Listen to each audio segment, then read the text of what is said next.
Hello everyone. Now you will hear a short retelling of the film, Blade of Doubt.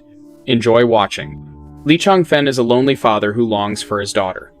Unlike his peers, the girl wants to have a dog, not a boy. Chang took his daughter to school and went to work himself. In the evening it started to rain heavily. Tian went home alone and noticed that she was being chased by a van. Chang was surprised when he did not find his daughter at home. She was supposed to be back much earlier than him. Also, the mobile phone was turned off for some reason. Chang wandered around the city all night. In the morning, the body of an unknown girl hit the shore. It had not yet blown up, and the detective determined that the deceased was in the water for less than 36 hours. This girl was Tian. Chang came to the morgue for identification. The man immediately recognized the familiar drawing on the daughter's hand, and seeing Tian's face, he burst into tears and grabbed the girl by the hands. When Chang was able to speak again, he answered the detective's questions. Then he went home. But soon he returned. The carefree father now sits at the threshold of the police station day and night, hoping that the cops will find out at least something. A report came in on the expertise. 2 people's DNA was found on the girl's body. Chang blames himself for everything. After all, he was late for work and did not pick up his daughter after school. Detective Wong left his business card to the man. The killers hoped that the body would flow into the river away from the crime scene, but they miscalculated. They obviously acted in haste. A suspicious van with a stuck number got on the surveillance camera. The guy just looked out of it. Now we need to find him. In the morning, Tian dug out a whole bunch of empty bottles from the car. Among the garbage, he found the phone of yesterday's victim and hid it. Because the police just came here. The van belongs to Tian's father. The boy remembered how their company last night drew attention to the girl in a white dress. The freak surrounded Tian, put her in chloroform, and dragged her into the van. Well, then they did with her everything they could think of. They also filmed it on camera. Tian is in the company of a 6-year-old and a driver. The boy hurried to leave the den. You brought her here. It doesn't matter if you take part.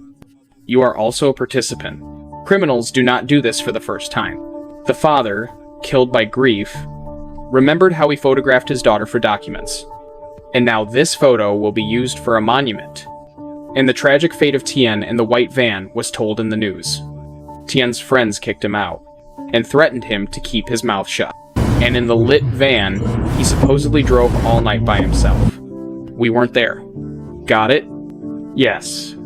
However, Tian was not satisfied with what the murderers wanted to hang on him. Therefore, he turned on the found phone and told Tian the names of the killers of his daughter. He even told where he could find them. After that, Tian threw the phone away. Tian immediately called the detective, but he did not answer the phone. Then the man decided to come to the specified address himself. Tian even pointed out where his friends were hiding the key. Thanks to this, Tian was able to get into the apartment. One of the scoundrels just returned here. Tian hid and suddenly saw his daughter's bag on the floor. Xiao made noodles and began to look at the computer. What they were doing yesterday, young Tian was in a hurry from the horror and shock, and Xiao, seeing the uninvited guest, began to beat him. Tian had to save his life. The bastard grabbed a baseball bat and began to strangle him with it. Tian again saw the footage with his daughter, and, shuddering, began to beat Xiao with his legs, bat, and in general with everything that would fall into his hand. The guy was no longer moving, but Tian still hit him on the head and the cooler. The man washed up, returned home, and finished a piece of cake, which remained after the birth of his daughter. Tian was 16 years old, and one day when she was taken from him. Before leaving the den, Tian took a picture of the second bastard. Xiao just wrote to his dead friend and offered to meet him, so Tian continued the hunt. Detective Wong arrived at the crime scene. They also watched the video with the assistant and found out about the recent victim. Tian no longer answers calls. He is not at home, but there was bloody clothes in the trash can. The police found out that the killed young man communicated with 2 school children. The truth is that they left school a few months ago. Tian was found pretty quickly in a computer club. He said he didn't know where Xiao was.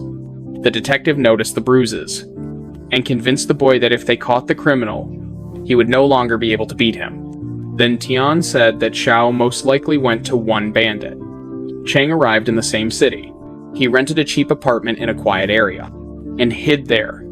At home, during dinner, Tian went crazy because the police called him an accomplice because he didn't know that the girl would die, and they mocked him, forcing him to help. In addition to Tian, videos with other girls were found on the computer. The father of one of them came to the site. Unfortunately, the girl is no longer alive. The parents of Xiao Wei also came to the site. He's just a kid. It's normal when a joke goes beyond the bounds. Xiao Wei doesn't need all this. The girls are already sticking to him. The businessman hoped, as usual, to pay off his family, but this time he's unlikely to succeed. The father of the other victim threw himself at the man. "Give me back my daughter. Our son is also a victim. Your daughter must have behaved inappropriately." Detective Wong recalled how 10 years ago, the village boys tortured their peers on camera, but they were only 12 to 13 years old, and they had to be released. Chang doesn't know where he can find Xiao Wei, so he started going around computer clubs. The father of the other victim hopes that Chang will never be caught, and he will torture young criminals for a long time. Chang himself carefully studied the videos with Xiao Wei, and, it seems, found a clue. The man found the right car workshop. It is held by small bandits. Chang began to ask about Xiao Wei. The bandits got tense and attacked Chang. A fight broke out. Chang almost defeated these guys, but then a gun was pointed at him. However, Chang was not confused. He sprayed the attackers with paint, and, having taken the gun away, wounded one of them in the knee. Chang stood up from the wounded, and found out that Xiao Wei was hiding in an abandoned hotel. Chang took the gun with bullets and went home. The police announced Chang's arrest, and even promised a reward for information about his location. The owner of the apartment recognized the Avenger, and went there when he was not at home. She also saw the video with the tortured Chang. It turned out that the garage was used to create amateur videos for adults.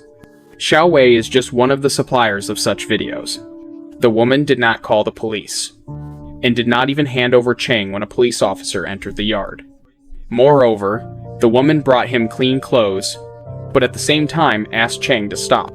It is unlikely that Chang would want her father to become a murderer. The law will still punish them. But Chang does not want the bastards to get a second chance. He does not want them to go to freedom in a couple of years, and start their families. After all, his daughter will not have another chance. The police found the same abandoned hotel. Videos with kidnapped girls were also filmed in it. Chang went there. The woman called to pick him up, because Chang can no longer move freely on the streets. The whole country knows what he looks like. Detective Wong hates teenage criminals, who lose a lot of things, because they are the same villains as adults.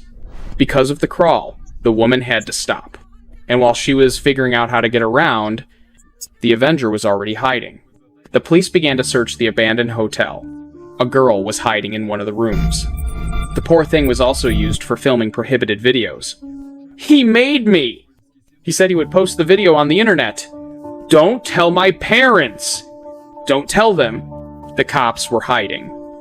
Siwei drove up here on a motorcycle and called the girl. Answer: tell her to come. 3 months in prison. The victim developed Stockholm Syndrome, and she warned the villain that the police were waiting for him. Siwei was already going to get out, but Chang fired a gun at him. Alas, the man got on a motorcycle. He began to chase Siwei. Both of them were chased by police officers. The detective saw Chang and asked him to stop. Siwei was hiding nearby, hoping to wait out the danger. The cops and the man ran to the territory of the abandoned beach. Wang saw that Chang was about to run away, and shot in his direction. The heartless father broke down, and told the policeman to shoot him. He still doesn't want to live without his daughter, but Wang let him go. It seems that Chang decided to stop, because he burned a photo of Siwei. The man fell asleep on the roof with a phone in his hand. "I'm almost home," wrote Chang to him in the last message. In the evening, Siwei called Tian. The police are listening to their conversation. Siwei ordered the six to get money for him, and transfer them to the station square tomorrow. The cops are going to tie the criminal right there. The frightened boy wandered home, but in the alley behind him, the father of another victim tied up. and accused Tian of co-participation. The man promised that if the guy was not imprisoned, he would deal with him himself. "You can't do it. I've never even seen your daughter." The boy ran away and broke down. The next day, someone sent Chang a message that Siwei would be at the square in front of the station at 8 a.m. The police instructed Tian, "When a friend will appear, he will have to take off his cap." Tian looked around. As if out of nowhere, Siwei appeared. He already wanted to take off his cap, but the criminal hit him in the hand. However, it was no longer important. The police surrounded Siwei, and he took Tian hostage. He crawled back and ran into the underground passage. In addition to the police, he was chased by Chang. The man, in turn, is trying to figure out Detective Wong. The boy jumped out into the street and ran through a crowd of people. Chang with a gun went straight at him, and with a blow to the butt, he laid him on the ground. He pointed a gun at the bastard and demanded that no one approach him. The man listed everything Siwei did to his daughter. The criminal knelt down and began to pray for mercy. His father will give as much money as he wants. I give up reading Siwei, looking at the police. Detective Wong asks Chang to stop and see how the criminal will be judged. But Chang is sure that this animal will never change. "You killed my daughter?"